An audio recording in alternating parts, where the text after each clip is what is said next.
Fantastic. That's the first thing people are going to see. Live. There we go. Right, we should be live across the board now. I am going to put that tweet out. Share now. Cool. I will take your word for it. Let's hope for the Showing up best. on my end. Cool, right, fantastic. And 3, 2, 1, I'll do my intro. Hey everyone, my name's Captain Jack, and welcome to Trek Central Live. Yep, I've just got a notification that we are indeed live. Welcome everyone to our weekly live stream show. This week, we're going to be talking about Star Trek video games. Yes, that includes Star Trek Online, as I know many of you have been telling me about for the last couple of weeks now. We'll be chatting about its latest updates, how it fits into the Star Trek universe, and more to come. Tonight, I'm joined by my fellow co-host, Brie. How are you doing? Hello, I'm doing good. How are you? I'm great, thank you. Well, apart from today's incident, we'll talk more about that later. And we're joined by our special guest, Rick from Certifiably Ingame. I think I mispronounced it there, but Rick, how are you doing? Hello, I'm good. How are you guys? Yeah? We're doing good, to be honest. This is Rick's first live stream, everyone, by the way, in the chat, so make him feel welcome. Yay! He's picked one of the most interesting places to come on for his first stream, so it should be pretty good. Yeah, no pressure. It's just if you get it wrong, you're going to scar me and make me mistrust the whole live stream thing for the rest of my life. We're off to a good start No already, pressure. then. No pressure. No pressure. I'd like to point out that I'm drinking Earl Grey tea from an iconic Captain Picard glass, as I thought that'd be a great opportunity tonight. So I've set the bar for what we're doing tonight, Glassy. everyone. Yeah, Glassy. You could say it's glassy in a way. That Glassy. sounded really posh there. I'm drinking Pepsi from a Guinness mug. That's Water from a thermos. I also do have some water here as well. I thought it was maybe too early for a stronger drink, so it's water and tea for me at the minute, just so I can keep on topic. Never too early. What are you talking about? Well, Tua, I'm at 9 o'clock over here. Unless it's You're like- like 3 of them, aren't you? So it's I hope you don't mean. I mean, at 9 p.m. yeah, well, 9 a.m. That might be a bit too early. Anyway, let's dive into the topic before we get way off topic here. Today, as mentioned, everyone, we are discussing Star Trek video games. Star Trek Online, there's obviously Star Trek Elite Force or Voyager Elite Force, a variety of things we're going to be discussing today. So, guys who are joining me tonight, why don't we hit it off straight away with discussing Star Trek Online? Because we're going to discuss today how it fits into the Star Trek universe, the other games as well, and also I know we really want to talk about Mass Effect and its similarities to Star Trek Picard. As many people pointed it out, and as a fan of Mass Effect myself, I love the franchise, I was like, hang on a minute, this looks oddly familiar here, touching beacons and suddenly we're seeing back in time. Where's Shepard when you need it? Expecting did a Rex video to on pop that. round. You did you did a video, didn't you? I did do a video on that, yeah. I was watching and thinking, I really want to make a joke about it, but I'm not sure if I can get away with it, to be honest, but it was quite funny. Yeah, exactly. It's a really good, intriguing way they're taking this. I think I've seen this before. Almost like this is familiar. You're expecting like the Krogans to pop out anyway, like Shepard. That would be quite funny. Picard. Picard, Mr. Picard. Oh, would actually be quite funny. Hello to those who are joining us in the chat, by the way. I see all our regular viewers as well. Donnie, lovely to see you again. Everyone, if you are joining in the chat, of course, make sure to say hello so we can see your names as well. Always good to get chatting. If you are new to the Trek Central live streams, which stream about every week around about 9 p.m. BST, with times do fluctuate. Next week, I'll be back myself with Dom and hopefully Nick Katwalski as we'll be talking about Star Trek Picard. So if you can't stick around for today, we're back next week. And of course, you can watch this stream after it's finished as well. So don't worry if you do miss any part of it. It'll be live in a couple hours after we finish streaming, so keep an eye out for that when it eventually goes live. So guys, let's jump into Star Trek Online. Now, of course, Star Trek Online is a big MMO game for those who do not know about it. It's been around for 10 years now. You've never heard of it. It's been around for 10 years now, so quite a long time. This is before the modern age of Star Trek as well, which is pretty interesting. So some people may have not heard of it. I expect most, if you play video games and you're a fan of Star Trek, you probably have heard of STO by now, which is the code name for it. So yeah, you probably heard of it. It recently celebrated its 10-year anniversary, which is fantastic. That introduced a new update, which is almost like a crossover event. Now, Rick, you played the crossover event / 10-year update, didn't you? The Legacy one with 7 of 9. Yeah, Yes. how did that one actually go down? Can you tell us a bit about the story event and how it sort of like blended the Star Trek lore together to create this nice little event in a way? Because I didn't play it myself. Okay, so what's that episode? The one where they go down to the planet and they visit the in the original series, where they visit and there's the Abraham Lincoln. Ghost of I his can't ship. remember. I know it appeared in the animated short, the new one they did. Like they did a homage to it. I can't remember the name. People in the chat, if you remember the name as well. I'm going to say, original series for me is like the lowest ranked on the board because I'm not a massive fan of it. However, I was doing the #1 video last week and I started watching the original series. Like, this is actually pretty good. I could sit here and watch this for a while now. It's so like nostalgic in a way. Have you found it, Rick? It was the hang on, where are they? That's it. The Measure of Morality. That was the name of the updates.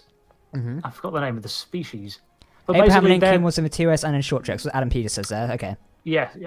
So Savage Curtain. There we go. Ah, yes. That was the episode it's based on. So that was just basically set as the background for it.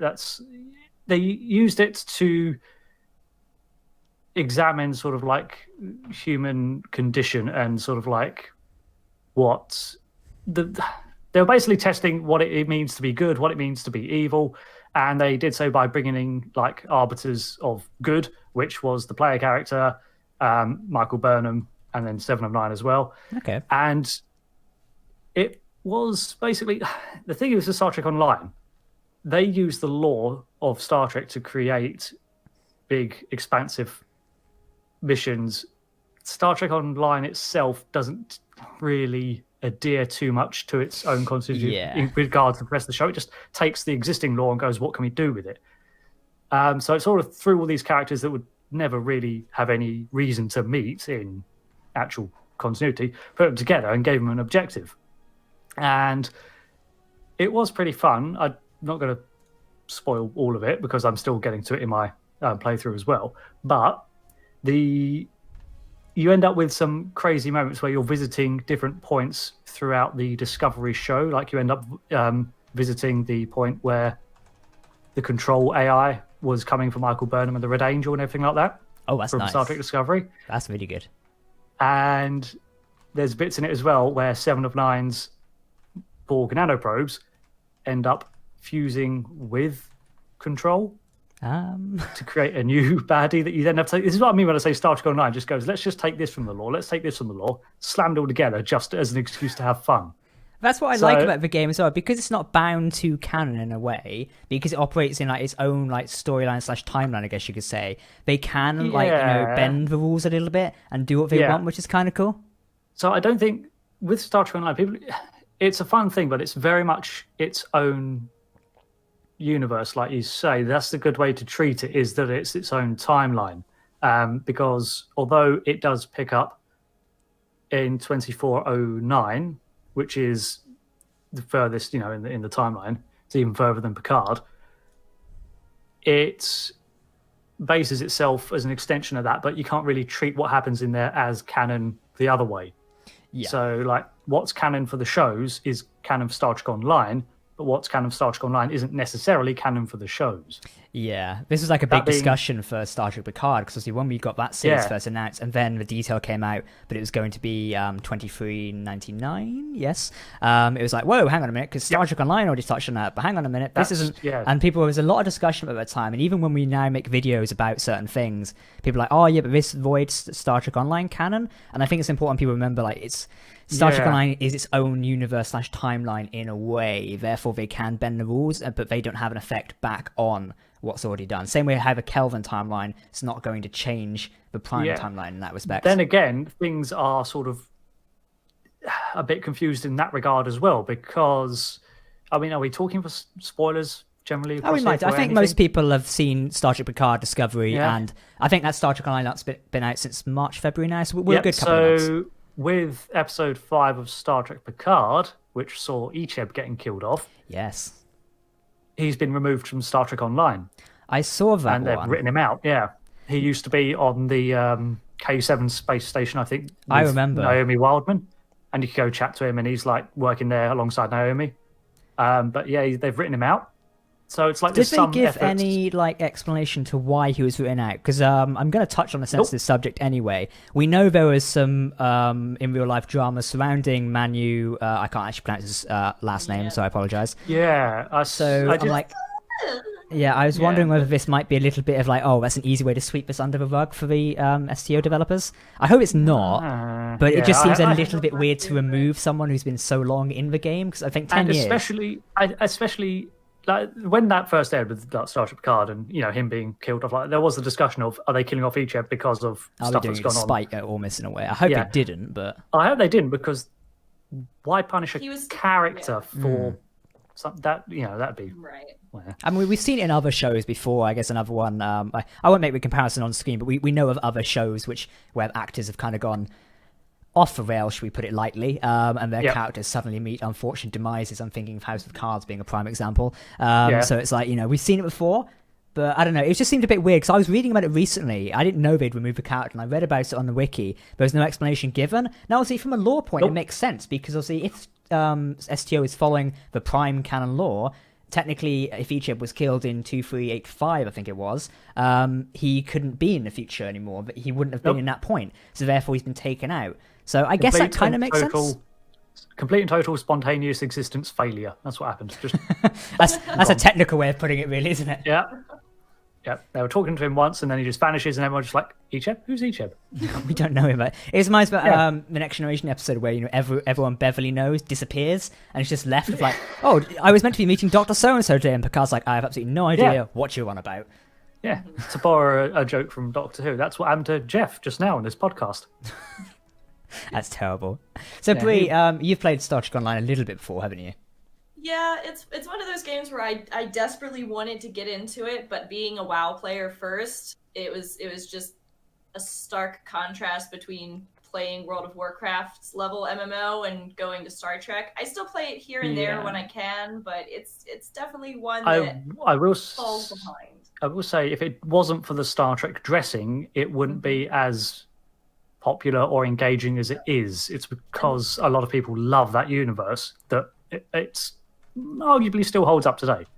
Mm-hmm. And that's really why I downloaded it and play it here and there, is because of the Star Trek. Like, if it wasn't for the Star Trek, I wouldn't have downloaded it, and I would just play WoW. Yeah.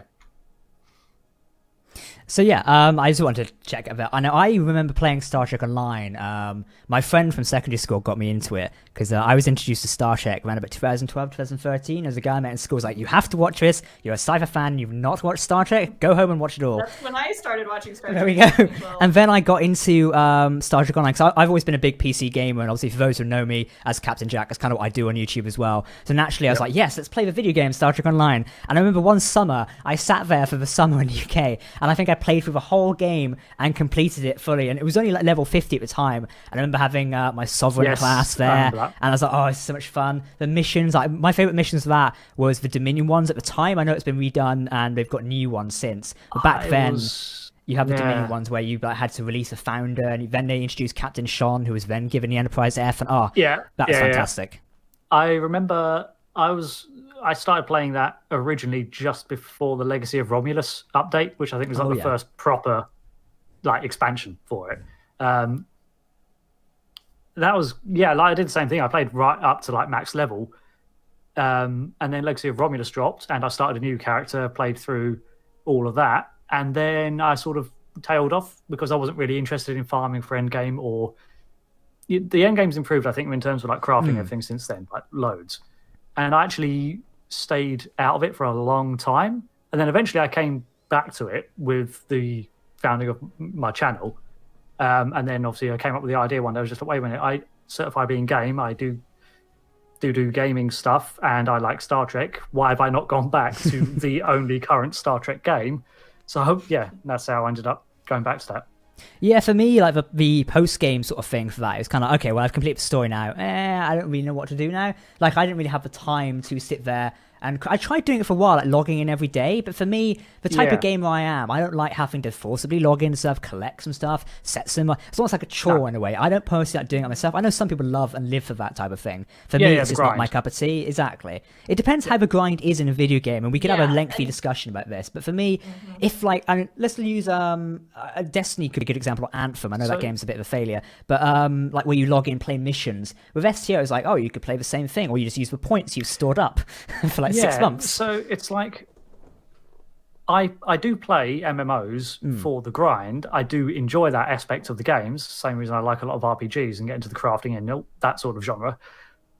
But that's not why I enjoy Star Trek. I enjoy Star Trek for the stories and the tales it tells, which was the big draw for Star Trek Online for me, which is what kept me playing through it. And when there was, in those downtimes between expansions when there was no new story, that's sort of when I lost interest in it. But then, I keep coming back to play every time there's something new to to work my way through.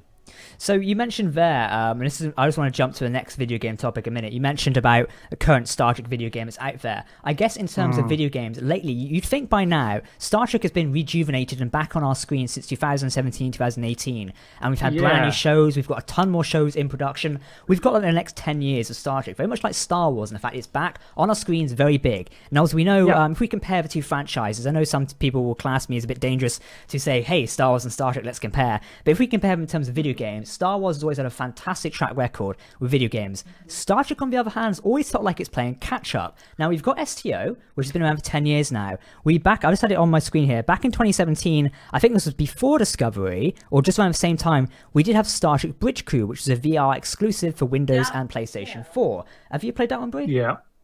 No, that was the one I was going to bring up and ask if anyone had played it, because I was curious if Star Trek Bridge Crew fixed any of the problems that we were going to complain about. So, Rick, why don't you take this one away? I've only played it a little bit. I own it. I own a PSVR, but I played it once or twice quite early on, but I didn't have anyone else to play it with. So I never really got the full experience because, when it's just playing it pretty much by yourself, you're doing everything and it's not as fun. When you've got other people, that's when it properly came alive. Yeah, exactly. Now, I've played it with a group of friends as well, and that is very fun. Oh, after you, Rick. Sorry, I thought you finished. I was going to say, no, and on top of that, I was playing it on the PS4 version, which I know it's a small thing, but I didn't have full digit control like you do on the PC. Yeah.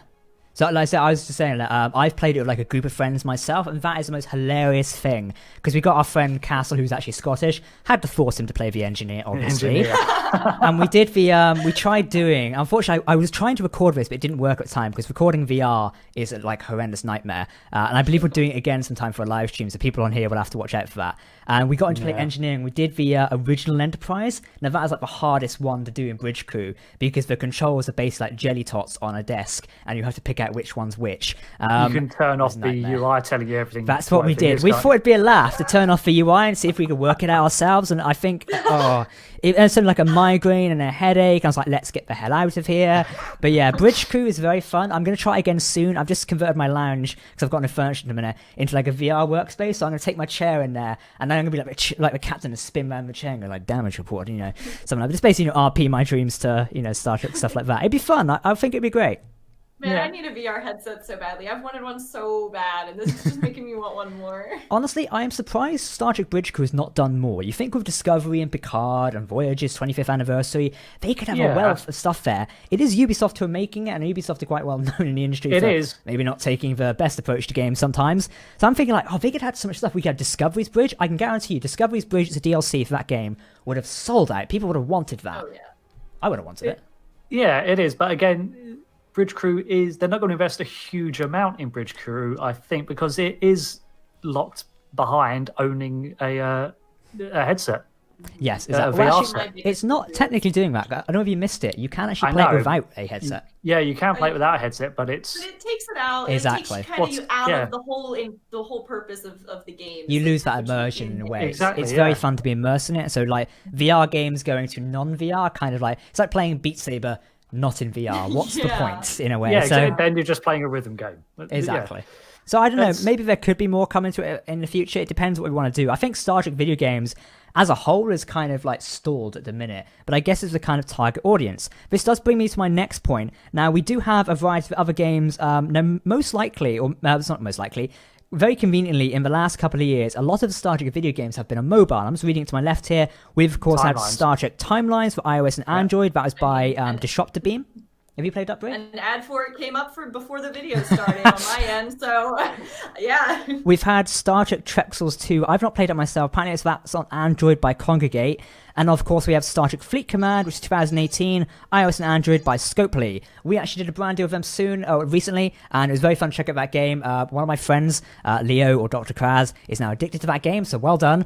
He's been playing that every day for a while now, so yeah, it's just pretty interesting. Thank you to Amir, who's just done a quick donation for $5. Says, not a fan of the games, just supporting the channel. Thank you, Amir. Your donations always do come in handy, so we thank you very much for that. Chat, you're asking a few questions, Amir. Before we move on to the next subject, let me read a few things from you guys there.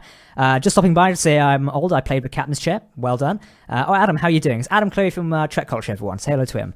So I actually played Captain's Chair. I don't think I've played that. Is that like, did you play As in, you were in a captain's chair was actually a game. I don't know. I don't think I'm old enough to know that. And also, Bridge Commander, maybe. Oh, maybe actually. I've not played that still. Adam P says, Jack, where did you get this cup from? So this cup, you may notice, it's actually the same one Jean-Luc Picard uses in The Next Generation. It's by a I don't want to tip this upside down. It's by a company called Bodium, I think, or Bodum.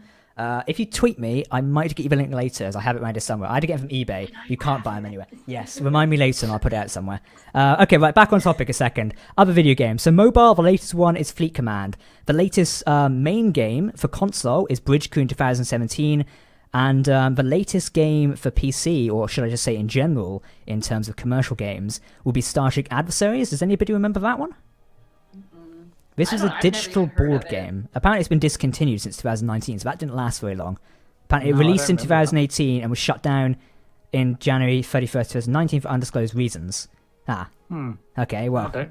Okay, fair. So you think, there you go. Copyright issue maybe with another board game? It says here, the game was shut down in January 31st, 2019 for undisclosed reasons because it is licensed content. Even offline gameplay is no longer available as the login servers are disabled. It was made by Puppet Master Games. I'm not sure, to be honest. Potentially. I mean, presumably they had the license to it, so... Yeah, they did say it was licensed material. The only thing I can think is, I don't know, that's so What year was that? Well, Star Trek Adversaries, came out in 2018, but was discontinued as of January 31st, 2019. Anybody in the chat, did you play that at all? I'm not sure. You don't think maybe it has something to do with the new Picard show airing? Or the remerger or something, perhaps? The remerger of the companies? This was shut down in January 31st, 2019, though. Like, this is before Picard came out and before... Merger happened in the end of 2019, in December. That was when it remerged. Also, Adam says it's an interactive CD room tour for some ships, and that's it. Oh, cool. That sounds pretty cool, actually. We should do, like, a night of classic Star Trek video games. That'd be hilarious. Yeah, I would be so down for that. Sign me up. Because, also, one thing I do need to mention as well is board games. Rick, have you played any board games for Star Trek before? No, I haven't. Never? I'm not particularly a board game fan myself, either. The thing is, with board games... Fan. The thing is, with board games, you need friends. Hey, Tabletop Simulator on the PC. There's an answer to that. You can do that, Tabletop Simulator. But I always say I'm gonna buy the Settlers of Catan, like Star Trek version. I just don't. I haven't, and I say I'm going to, because that's the one I've had my eye on for a while. That'd be pretty good. Yeah, I've never played any board games myself. Like, again, you can need people to play it with, or like a family to play it with. My family were never into board games whatsoever. Monopoly, that was a rare occurrence. I had a Monopoly set at 10, and it was stayed, and it just got dust on it after a while. That's how much it got used. Now, one other thing I do want to bring out in a minute is mods for other video games. I'm just quickly checking. We did board games, card games. We don't really. Stellaris has got a mod. Yeah, I'm glad you mentioned that one. Do you want to tell us a bit about that? Well, I've not played them. These are things I've been looking up because in preparation for like this podcast, I was looking into the history of games because I've been very much aware that there's been no big Star Trek game for ages. In fact, the last things that I can think of are the PS3 game that came out in 2013, which was enough said. It got patched. It was okay when it was patched. But launch was like a disaster though. I remember watching people playing it. It was just like, what the hell? I still intend at some point on my channel to get to get a PS3, disconnect it from the internet, and play the unpatched version just to see how much I can muck it up. But anyway, before that, you had like a 2009 mobile game, which again was connected to the launch of the films, and Star Trek Online came out in 2010, of course. Before that, you had things like Star Trek Legacy in 2006. You had Shattered Universe that came out just before that, which both came out on console, and then before that, you had Bridge Commander. And then the further back you go, the far more frequent these games get, all the way back to like 1977 almost, back when it was just text on a screen and you just type stuff. And then like almost every year there's a new Star Trek game, just all sorts of genres. There's things like Super Nintendo released an episodic TNG episode in 1994 called Futures Past, and it was presented as like a Star Trek episode that you played. DS9 did the same sort of things with like Crossroads of Time, which was a side scroller, like old school jumping around, like, side scrolling game in 2D. Then you had those live action ones with like the Klingon Academy, the Star Trek Borg, Star Trek Klingon. Were fun. Yeah, and you can still get them on Steam. It's great. There was this huge boom of Star Trek games, and they were dipping into like all sorts of genres. Then it all sort of seemed to get sort of I don't know if the word stuck is quite right, or whether it found its niche or whether it just got stuck in that. But then you had loads of like real-time strategy games. So that's when you had things like Star Trek Armada and Armada 2 come out. And then it went into this, you know, to the third person sort of space games, which is where things like Star Trek Legacy started to pop up. And then that sort of system is kind of still continued spiritually in Star Trek Online with the ship combat in there. But it's just, they sort of became very focused down to like one or two genres and then petered out. I know what you mean. I was just looking on the Wikipedia page. I mean, like a lot of games for DOS or DOS. I don't remember DOS. I don't think I'm old enough to remember DOS. Neither am I. No. Then there's a lot of Windows, Macintosh as well. Now, like you should say that, a ton of games, like 2000, that year, had at least over 10 games there. 2001, not that many. 1999, only a couple of games. 98, only a couple of games. But between like in the 90s to 2000, we had tons of Star Trek games here. Yeah. However, it appears as soon as Enterprise was cancelled in 2005 or 6, wasn't it? Something like that. That's it. The games just stopped there. With Star Trek Legacy in 2006, but if you know how video games are made, that would have been in production for at least 2 years. And then we had Star Trek DAC. Star Trek DAC is a video game inspired by... Oh, that is that one. Okay, that's the 2009 one. I didn't know this was called Star Trek DAC. Is it? What? That's the mobile one, isn't it? Oh, it's a mobile one, I think. Is it? No, apparently this is for Mac OS. Okay. Okay. Apparently so. Yeah. Okay. That maybe it's code name in that case. I just know either it's way, called Star Trek 2009. That video would game. have come out to coincide with the release of the 2009. And that came out in Kelvin 2009, which is quite cool. That was by Naked Sky Entertainment, an interesting name, and Paramount Digital Entertainment. Then we had Star Trek Online in 2010, which is by Atari, originally Cryptic Studios, and now Perfect World Entertainment. Then Star Trek in 2011, there was a game announced called Star Trek Infinite Space, but it was cancelled as of 2012. Then the fabled Star Trek game, which I believe this is the pain in the ass one. Yep, the Star Trek the video game, 2013 came out. That was the one that basically went, oh no. That was Best by Digital game. Extremes. Yeah, best game. That was E3 2013 Game of the Year, honestly. Yep. We'd all been looking towards that. And that's it. Since then, we've had Alien Domain, which is a browser one, Timelines, which is browser, iOS and Android, Bridge Crew, Windows, PlayStation 4, and Adversaries, which has been discontinued. So realistically, the current amount of games are in circulation. We're talking main video games here, not counting board games or card games. This would be Timelines, Bridge Crew, and Alien Domain, and of course Star Trek Online. That is 4 games for the last decade. It's not really much to continue on from. You'd expect by now, with Picard and Discovery, to have some sort of new game, which at least leading with Michael Burnham or Lorca or Picard himself. No matter what you think about, like, you know, no matter where you sit with Star Trek Discovery, like it or not so much, its setting, especially putting itself in the Klingon War, that sets itself up pretty nicely for a video game. Oh yeah, nice strategy game Because- to do well. Strategy I'm game. glad you brought that up because I was like, you know, of all the Star Trek shows that have come out, I truly feel like Discovery is the perfect game to have a video game based off of, especially going into the future. They can just do a bunch of stuff without canon, even if they want to make a video game with it. And you can consider this as well. Looking back through a lot of these games in the history, I noticed a lot of these, you had Starfleet Klingon, where you basically played a Klingon. You had Starfleet Klingon Academy. And the Klingons become recurring, like a go-to for Star Trek video games quite frequently. You know, more so than Star Trek Vulcan. You know, spend 12 hours meditating in the monastery of P'Jem. you actually get to play as a Klingon, going around boarding ships, shooting stuff, and that lends itself very well to video game stuff. And The experience Star I've Trek always Discovery- wanted. Yeah, it's again the Star Trek Discovery. That's set during the Klingon Federation early like skirmishes. Perfect setting for a video game.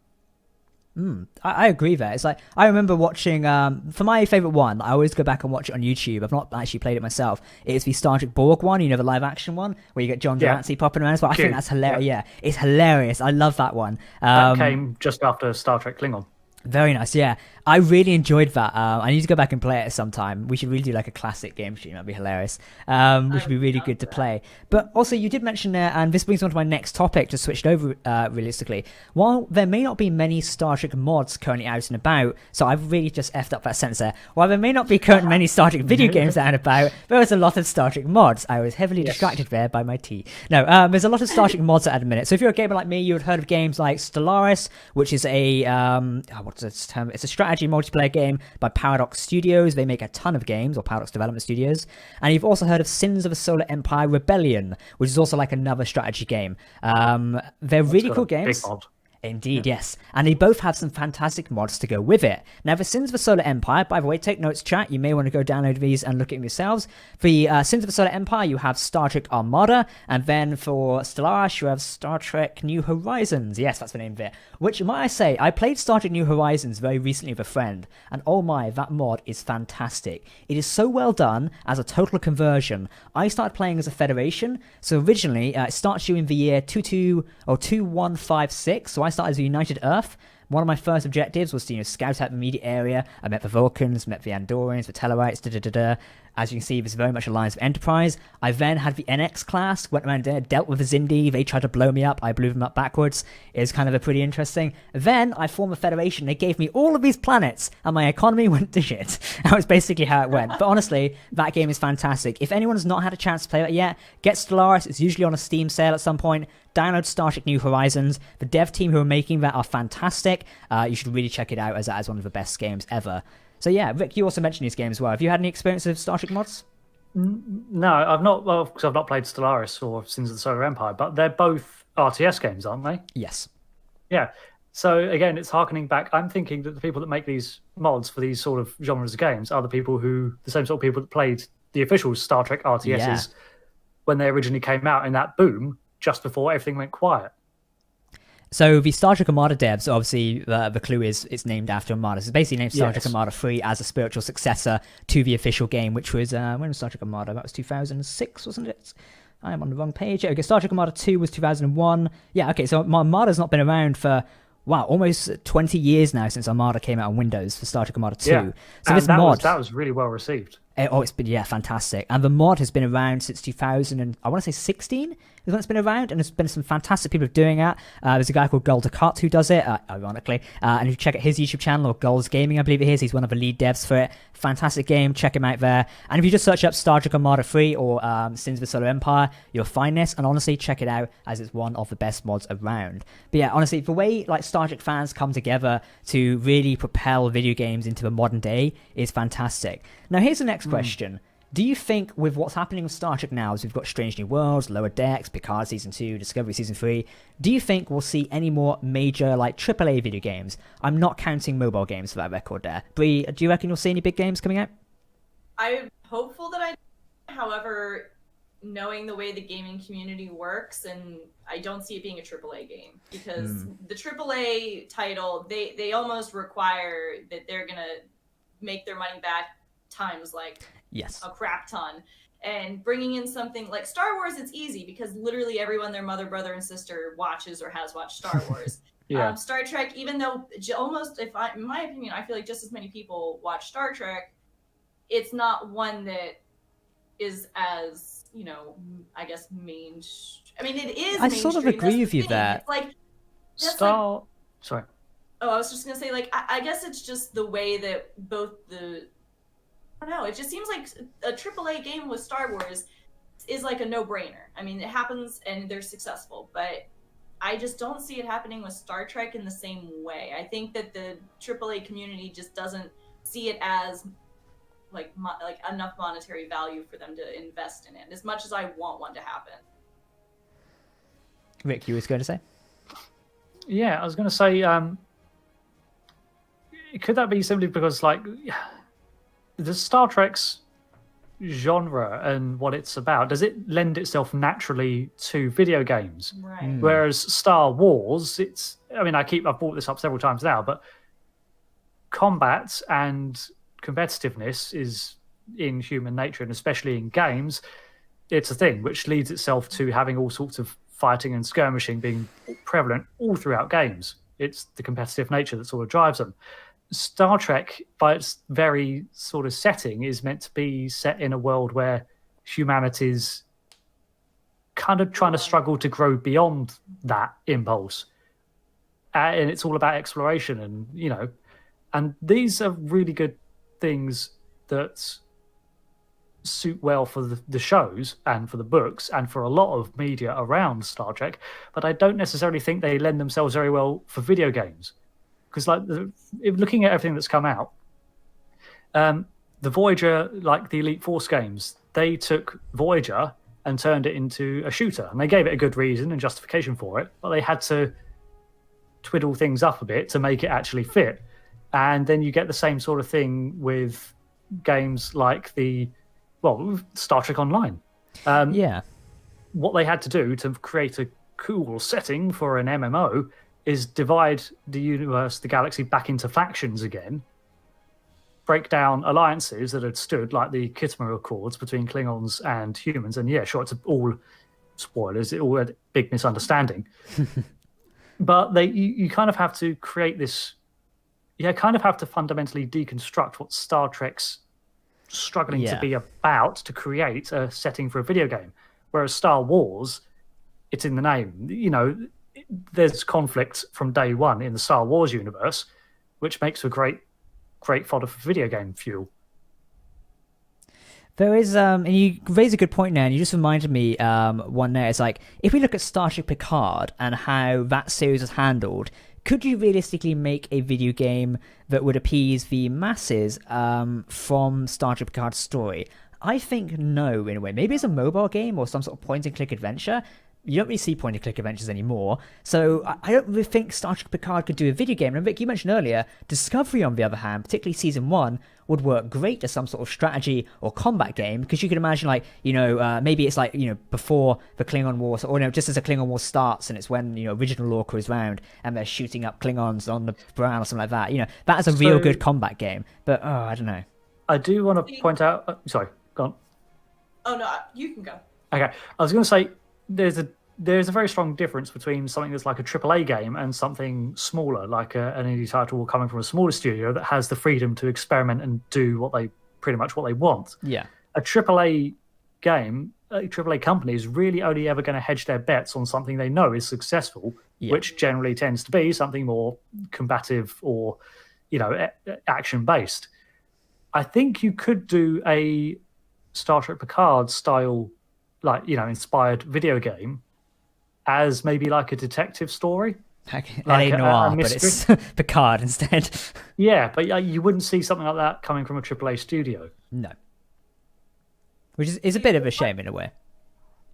The one way I could actually see a AAA game being made of Star Trek, and this is the only way, is if they either only covered the Romulan War or like the war with the Klingons, and it was strictly like the war. But then again, I don't see it being a AAA game because it's so niche that you would have to kind of like know, that this is what's happening in the war.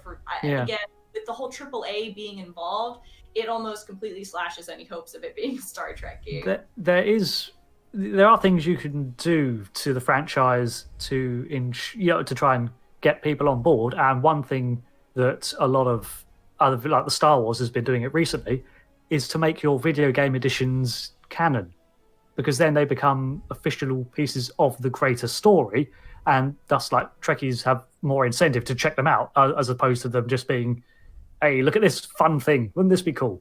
If you actually make them sort of canon, that entices people to come and have a look as well.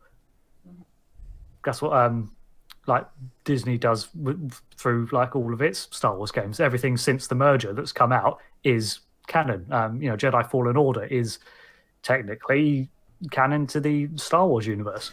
That is a good way to point out, and a sort of a new Star Wars Squadrons game, which has just been announced by EA and Lucasfilm as well, is going to be a canon to that.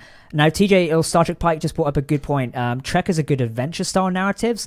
She makes a comparison to the Enterprise War novel by was it John Jackson Miller, which came out last year, which covered that, and something like that, or like a mission briefing for Strange New Worlds. That could be pretty interesting. We want to tie into that. I really think CBS and also just Star Trek games, in a way, are sometimes lagging behind if we compare them to Star Wars.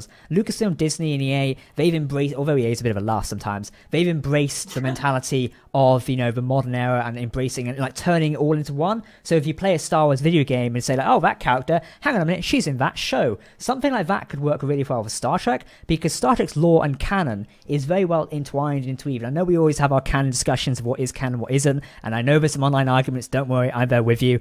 So something like that, it could work really well, and I'd love to see that. I imagine playing a game and having like, hang on a minute, isn't that Rios from Star Trek Picard? Then it blends in better and well, and you get to know these characters. If anything, it amplifies these characters' stories and makes them more iconic and more relatable. I find that's words, Jack. That's really how well the new Star Wars games have worked, for me at least.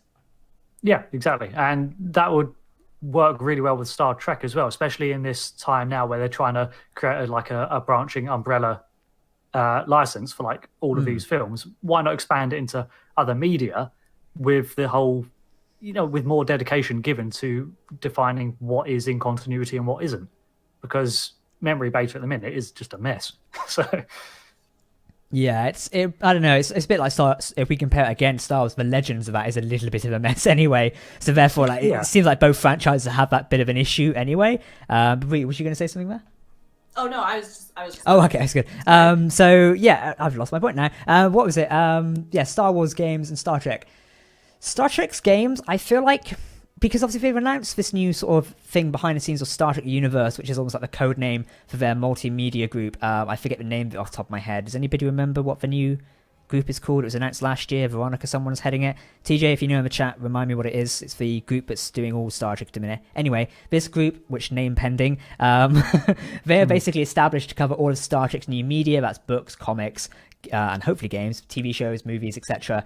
I can't imagine them not thinking about video games, at least in some capacity. I mean, hell, if a conversation gets going about mobile games, someone in that room is going to go, why don't we do a bigger game? Because obviously we've got brand new consoles coming out at the end of this year. Surely by now it'd ring a bell to go, maybe we should take advantage of something like this to ship a new game, especially when the franchise is so powerful. Now, I wanted to bring one thing up here, because I had this idea and I kind of ran it out of my head because it was a bad idea.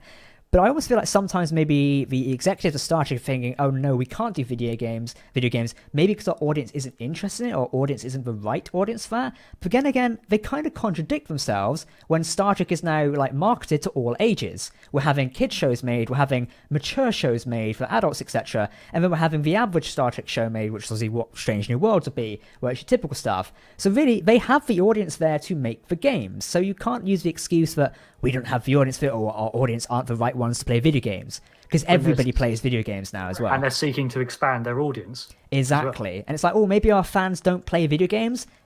Everybody plays video games these days. We're in the 21st century. Doesn't matter who you are, you have probably played a video game. It doesn't matter what background you're from. Obviously, if we rewind 25 years, you probably had to be from a certain background, or dare I say it was a typical male thing to maybe play video games. However, now in the 2020 and the 21st century, everybody plays games. So realistically, the market is there for them to expand into and actually give us some Star Trek video games. Before I do continue on, thank you to Raymond Borg, love the name, for a quick donation. He says, there was a Star Trek game called Star Trek Final Unity with the voices of the Star Trek Next Generation actors. It came out in 1995. Yes, I just reading that one as well. I've not played it myself, but apparently it was quite good. That does actually bring me to another point now. I will continue on. Now with a lot of actors coming back, like obviously Picard came back, Brent Spiner's like, oh, I'm not going to do another thing, yet came back for 2 more things.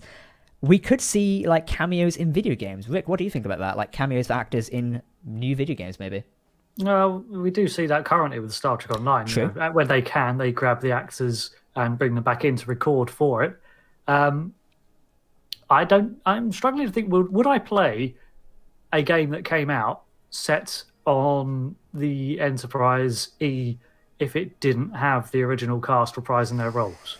That would be a difficult one, because you can't imagine it with not like Picard on board. Yeah, I don't think I'd be as interested. Yeah, that would be a bit of an interesting one. But like I said, voice cameos are a lot easier for cast. Like they don't have to like digitally animate, or they don't have to like de-age someone like they do with the expenses of a TV show. So voice cameos can be a lot easier. But yeah, I'd love that. Not a name as far as I know. It's a list of execs as part of Suga. Yeah, I think there's some sort of name for it. I'll have to double check later. That was about the group there. But Brie, if you could have, I guess if we start like going towards the end here, if you could have a dream Star Trek game, tell us about your dream game. I'm going to put you on the spot. What would you like out of a video game, and who would you like in it? So if I had to have a dream Star Trek game, I actually would have it be a standalone ship that we haven't seen before. And I would have it be... I'm going to get hate for this when I say it, but I think they could do it a different way. So remember when Mass Effect did their new one, Andromeda, and it was a very explorative type of game. Yes. Sorry, Karen. I said I'm going to get hate for this, but let me finish. Red alert. Go. They did it the way that they should have done it, and like maybe not so heavily focused on having giant, expansive worlds that there's not a lot going on, but instead have worlds either that have been established that you can visit, like you could go to Andoria or you could go to Vulcan, and it was more like, and I don't know, I'm a big fan of RPGs, so I would make it an RPG game and give it a crew that is not been mentioned before, not the Enterprise crew, not the Voyager crew, kind of like what they're doing with Lower Decks, like a crew. You can be the captain, you know, it's not going to mess with canon. That would be my ideal game, and I think it would appeal to people that aren't necessarily Star Trek fans as well. That could be pretty interesting. Rick, I'm going to ask you yours, then we're going to move quickly to a discussion on Mass Effect, because we almost did skip over. Basically, I wish I'd had my camera had arrived by now, because I'm grinning like an idiot. Because I've got in my notes here, I've made a little note when I was thinking about this exact slight thing. The Mass Effect Andromeda had the potential to be the better Star Trek game because of the fact it was so heavily focused on exploration. And any Star Trek game, N7, nice. Any Star Trek game needs to have that exploration element in it, because it's not enough to build a game focused just on exploration. Because look at No Man's Sky; that title was completely exploration based, and it flopped because now you've got other things to do. You can build bases, you can trade, you can expand. It's exploration. It's exploration with a purpose. Not just for the sake of exploring. Right. And again, so a Star Trek game needs to have exploration, but it's not enough just to have that for itself. So yeah, something like Star Trek Andromeda, I'd love an RPG Star Trek. Again, going off to map a completely formerly undiscovered system with a brand new crew that you could learn to, identify with, and like some new colourful cast of characters to get to know, very Mass Effect style. That would be that would be a brilliant game, an RPG. And that's why it surprises me so much that they've never done this, because the way that game was set up, if you did that with a Star Trek setting, I genuinely can't see it going terribly wrong. No, I mean, aside from the engine bugs. Yeah, but... I was gonna say aside from like graphics, but like plot wise, that is an ideal Trek game. I mean, yeah, exactly. If you look at the premise was let's go launch ourselves at this unexplored galaxy and get a foothold here. And that is a very Star Trek premise. Yeah. I mean, I've always said, actually, I don't know if I've ever said it on air, but I've always said my ideal Star Trek series, if a new series was going to come out, and if I was given Star Trek license one day and just told, hey, go make Star Trek, I would make a series about the first extra galactic voyages of Starfleet, them forging out beyond the Milky Way finally, sort of thing. Continue moving that final frontier. And that's what Mass Effect Andromeda almost was. Yeah. That would be pretty interesting to us. I do agree with that. A Mass Effect styled game obviously in the theme of Star Trek would be fantastic. Now I remember playing Andromeda, having that would be fantastic. Like, you go out there and explore, you've got your ship, your crew, you bond with them, or you get new crewmates occasionally through your explorations, etc. Something like that could be really fun, because actually you take your away teams down, you've got your little craft to run around with, and you beam down everywhere. Oh, and shuttles, all of that would be hilarious. Narratively, you find some I'd throw in some mystery there to uncover ancient relics, or perhaps you find another starship, like another Starfleet vessel, and suddenly, wait, you're not the first people here? Then why is it not on the books? Why is it still marked as unexplored? See, I think I touched on this. There's like a bigger mystery behind that because of that. And then that's your real mission, is to find that mystery. And there's just like Mass Effect, there's always something bigger in the background. There's always something bigger controlling something else. I don't mind, for a Star Trek game, I wouldn't mind shooty pew pew, as long as the core of the game was centered around exploration with a dash of a big mystery sort of thing. I was going to say that something like that would be pretty interesting. I'm like, I just really could imagine how a Star Trek game in Mass Effect style could work out really well. I would love to see that. It would be super fun.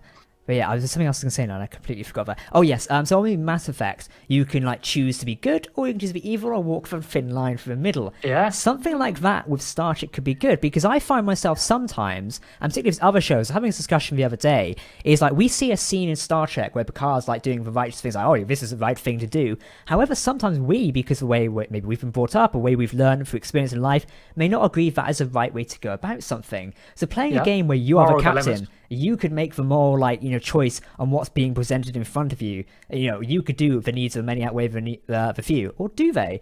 Something like that on how it actually plays out.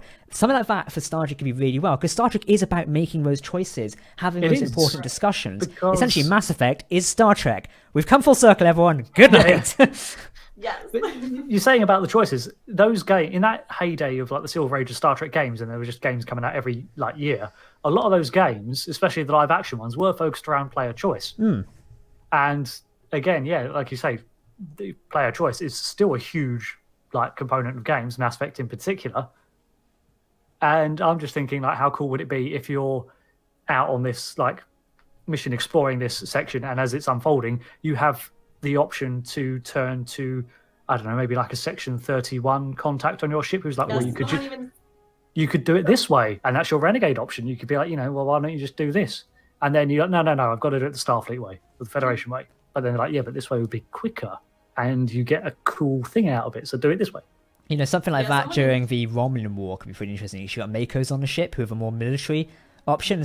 In Star Trek, military or force is kind of seen as a bit of a renegade option in some cases, not always. So like you could turn to like the major on a ship and go, what do we do? It's like, we should blow them up with giant weapons. Okay, then that's what we're going to do. Something like that could work really well. Yeah, someone in chat even brought up Section 31 and said, you could do it as like a side mission, and that's kind of like what happened with Cerberus. Like have them be, I love Cerberus. Yeah. I love the Elusive Man. Like make them the Cerberus of the game, basically. The only rule is, can we get Martin Sheen to play the head of Section 31? Because if not, I'm not interested. Yeah, like things like that where you kind of have to decide, do you want to side with them, let them go and do their own thing, ignore them, tell people, like stop them. I don't know how this would like come out though, like Martin Sheen playing the head of Section 31. Look, we're not copying Mass Effect. Star Trek Picard is completely original. I just happen to like smoking at the same time. What do you mean? Also, we've cast Martin Sheen to play the head of this secret organisation that you're going to be working for. What? He just also comes with a suit, smokes cigarettes occasionally, and stands in front of a star. I was saying he's always in front of a star. It's totally not copying. I have no idea what you're talking about. It's a different color star. I was going to say, this one's purple. Hey, a purple star, I'd go down quite well. I would love to see that, to be honest. I loved Mass Effect. Mass Effect 2 is my favourite game, and I love the Elusive Man. The Elusive Man's name's actually Jack, so just a pre-warning for when I, eventually... If you see me sitting in front of a star, that's when you know things have gone wrong, and you should probably run, as that would be quite funny. Oh, did you know, quick little Easter egg out there, you know Cora Harper from Mass Effect Andromeda? Yes. Elusive Man's daughter. Really? Yep. Fuck. I was going to go into that. I was going to be like, oh, weird. Almost like when you find out in Andromeda. And that's why... We're going into conspiracy theories. No, go for it. If they make a second game, if they do make a second Andromeda and they do it right... Because it was implied in Andromeda. It was implied in Andromeda that the Elusive Man or Cerberus had something to do with the... Because there was also that mysterious benefactor, which... And it sounds so much like it. People are saying, it's the Shadow Broker. It doesn't make sense to be him, in my opinion. It makes sense. The Elusive Man, who always wanted humanity first, wanted them to go out there. You get to hear it from the Shadow Broker because it's Liara. Well, if you did the DLC, then it's Liara. So you can her and you hear messages from the Shadow Broker, but I don't see it being the Shadow Broker at all. But it makes sense to be Cerberus. They had the money to do it as well. It's gotta be. It's gotta be the Elusive Man. His daughter's there. He's a very rich guy, and there's everything that stacks up that it's going to be him. And there's when you arrive to the Nexus as well, it's very much the power shift at the Nexus. I'm trying to remember from playing this like all these years ago now. The humans are in charge. And it's like, it's very human first, and you get a few characters which are very like, we are here, we're in charge. Those speak Cerberus, code out of nowhere, to be honest. And it makes a lot of sense. And it's very Elusive Man to have someone killed if you didn't exactly like them after a while, so you go bye-bye now. Think that the Elusive Man is the benefactor, and I hope they actually continue the story, because if they do it right, there's a great story to be told there. They just need to learn from their mistakes in the first Andromeda game. But I really do think that that's who it's going to be revealed as if they keep going with the series. Yeah. That would be pretty fun. Just moving back to topic with it. Someone, Max Matthews in chat, said Counter-Strike Klingon. That would be hilarious. Counter-Strike Klingon. I would pay to see. Can someone mod that now? I'll pay you to see that. Just imagine Klingons running around. Klingons. I've recently got this game called Pavlov VR, which is basically Counter-Strike Go in VR. Imagine doing that in Klingon, like running around with batless and hitting the shit at your mates. That'd be hilarious. Give me that game now. I will buy it. Legend of Seska. Oh, yes, that would be hilarious. You can do lightsaber combat. Give us a Star Trek game, like a proper one in VR. Speaking of which, I did forget to mention, there is a Star Trek VR experience, which is now open, or was probably open, in San Francisco and Japan, I believe. I can't remember the name off the top of my head. Oh, cool. I'll just nip right on over. Yeah, so it's a bit of a distance away. I do believe they'll come into London at some point. Star Trek... what is it called again?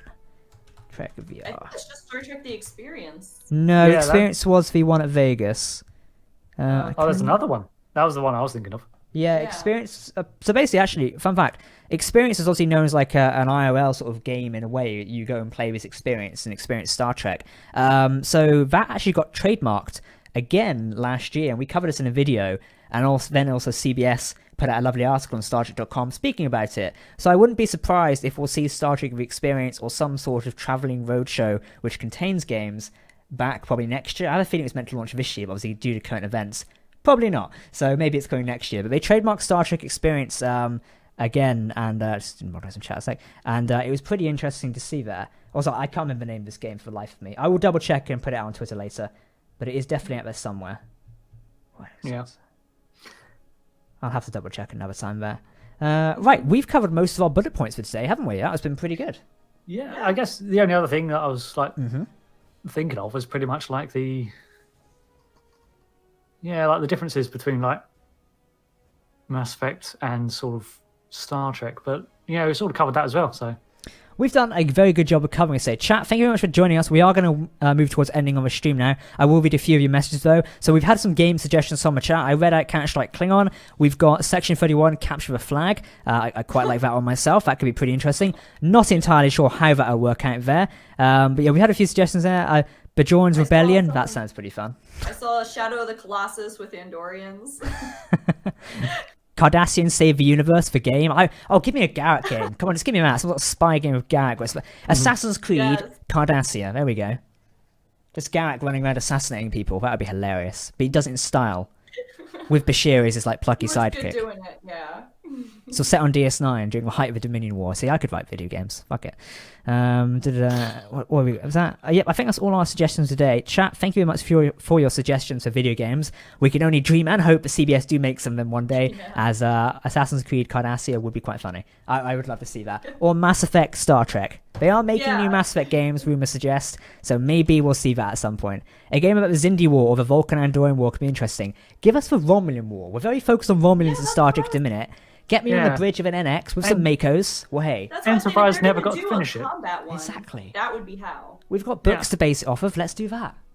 I think it'd be kind of cool as well to be fighting in that sort of era of Trek, but with such like raggedy technology that is only just above like the NX class, to see just how humanity would fare in its first interstellar war. That would be pretty fun, to be honest. But yes, everyone, thank you very much for tuning in to stream tonight. We are going to end off as we've reached our 1 hour mark point, as this is the end of our stream tonight. So thank you to Rick, our special guest, Certifiably Ingame, for joining me. Rick, would you like to plug your own channel, tell the people of the Trek Century community what you make over there and how they can find you online?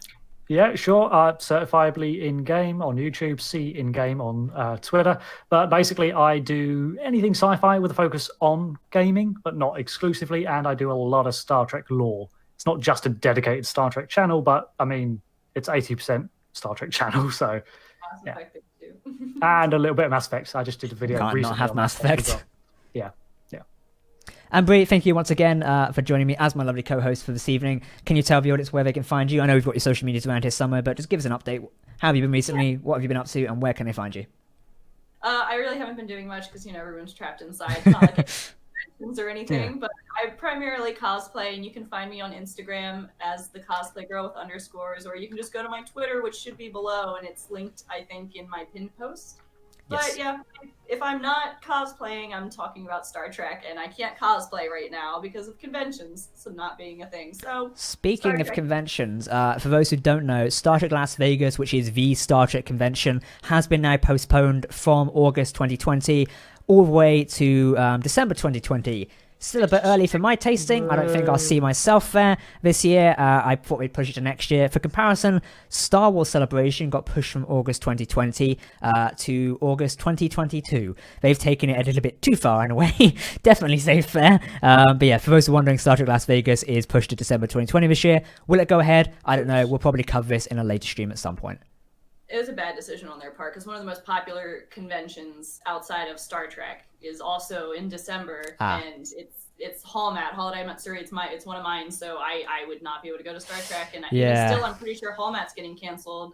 They haven't even posted about it, so for me, I look at it and think I wouldn't go. Even if Hallmat doesn't get canceled, I'm not going this year. Yeah, I don't feel like traveling to conventions, like maybe a holiday because it's just going to be by yourself. But given it's a large crowd of people, not normal Concrud anymore. Concrud is COVID, so I'm not going. So I'm not sure whether Star Trek Las Vegas will go ahead in December. I am personally can't imagine myself going there because also December is usually ridiculously expensive because of Christmas. Flights are going to be a nightmare. It already costs people like myself in the UK and Mick here, like I think it can cost us $1,000 to fly to Vegas, by a premium airline. I ain't paying that in December. It's going to cost double that. It's not worth it. I love Star Trek, but no. Go out a couple of months early and then just bunker down for a while. Just in Vegas. I'm live from you. I was like, I know some people you can shack up with because, I used to live out in Nevada, so. Just gonna get some caravan, live in the desert, just paint Trek Central on the side. There we go. Put it the Enterprise, done. All right, people, thank you very much for tuning into the stream tonight. We are going to end off here. Thank you to our donators tonight, Amir and Raymond. Your donations really help contribute towards the channel. Thank you to those of you who have subscribed. We'll, of course, be back next week. Join myself, Dom, and I think Miss Ketwolski as well, as we discuss Star Trek Picard Season 2 and, of course, for Season 3, which is rumoured but not confirmed just yet. We'll be discussing that next week at 9 p.m. at BST, so don't forget to tune in then. We'll, of course, post about it on social media beforehand. Thank you very much for my special guest tonight. We'll, of course, catch you very soon. I've been Captain Jack on Trek Central, and we'll see you again very soon. Goodbye.